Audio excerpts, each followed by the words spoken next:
Nonconformity Company, day 82. Up at the local allotment growing business place.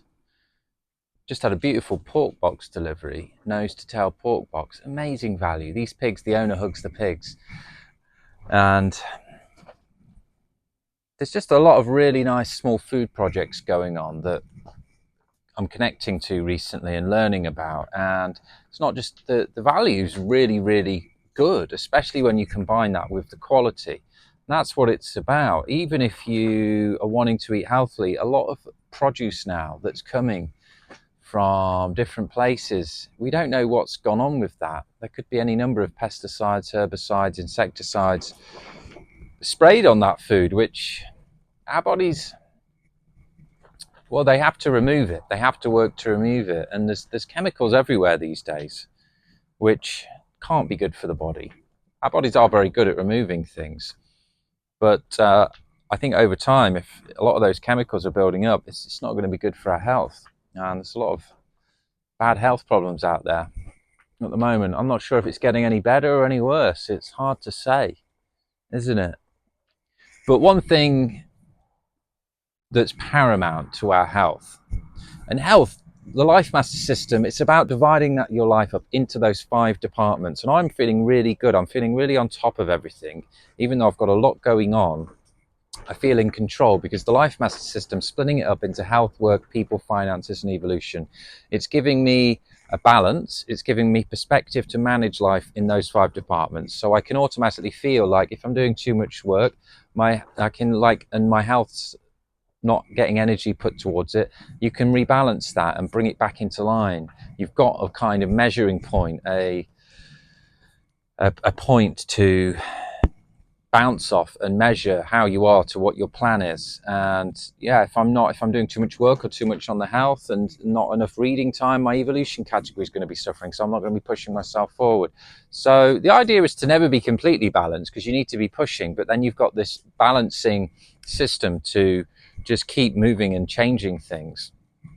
So the idea is to get comfortable with always being uncomfortable with being not quite balanced, but you're always moving to being balanced. You're never going to get there, because that's what it's about. That's what evolving fast and moving forward is all about. So yeah, we're here today, and I just think I'm going to do an hour and a half work for some free food and learning.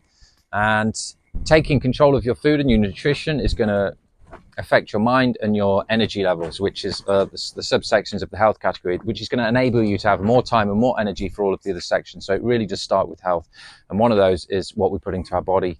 It's feeding our minds, feeding our body. Feeding our body is the nutritional aspect, and that comes with the food, all of the meals. And I think what I've noticed, I've been changing diet a lot, researching, evolving, and love cooking and love getting different produce, growing produce and experimenting with this. But it's quite hard, again, to change habits, isn't it? I've noticed a lot of people now around me are very stuck in their ways with food, because we kind of get to what we like, we get our shop, we get our weekly order, and we kind of stick to the same things because they're safe and we know them and life's busy. So we haven't really got time to put energy into this. But I've been finding, 2-3 hours a day to cook, research, explore recipes, get the kitchen messy, making loads of meals ahead, preparing food, preserving food.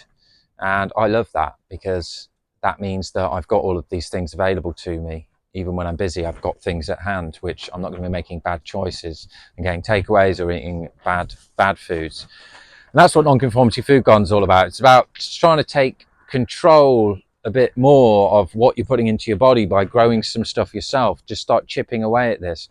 Before you know it, we've got now some fruit bushes that are starting to give some fruit, and we planted a few last year and a few this year, and slowly but surely that's coming to fruition. The fruit's coming to fruition, which is nice. And doing some blackberry picking and coming up here, the food not only tastes incredible, but you can just tell it's so much better for you. So nonconformity food garden is, if you want to get into growing food for yourself, this is a very easy step-by-step digestible way to begin creating food that grows around you. And the only way you're going to do that is by beginning. So we're asking you to put £10 in at this point, because we need a couple of hundred people to get this going, to validate the idea. And then we'll deliver monthly seeds with the education of exactly what you need to be seeding, cropping, harvesting and doing to get some food growing, The food system, I don't know, it just feels a little bit more fragile of late. Different things running out in the stores and different worldwide events going on that could potentially cascade into maybe food shortages. So I just think I like the idea of being a bit more independent, a bit more connecting with the local people, because then it's better for the environment. Less food, if everybody's getting food from their local vicinity, then food isn't traveling. So that's very good for the planet and resources and emissions, etc. And then it's just fresher, it's nicer, it's got more nutrients. So yeah, £10 we'll deposit. I'm not sure of the monthly price yet. We're going to keep it as affordable as possible. It's only seeds and education, but then it allows you to start sowing these seeds, start growing them, joining a community of like-minded people to start taking some more control of your food and nutrition and your self-sustainability, I guess. It's nice to be somewhat self-sustainable in quite an uncertain world at present. So we'll leave you there. Cheers.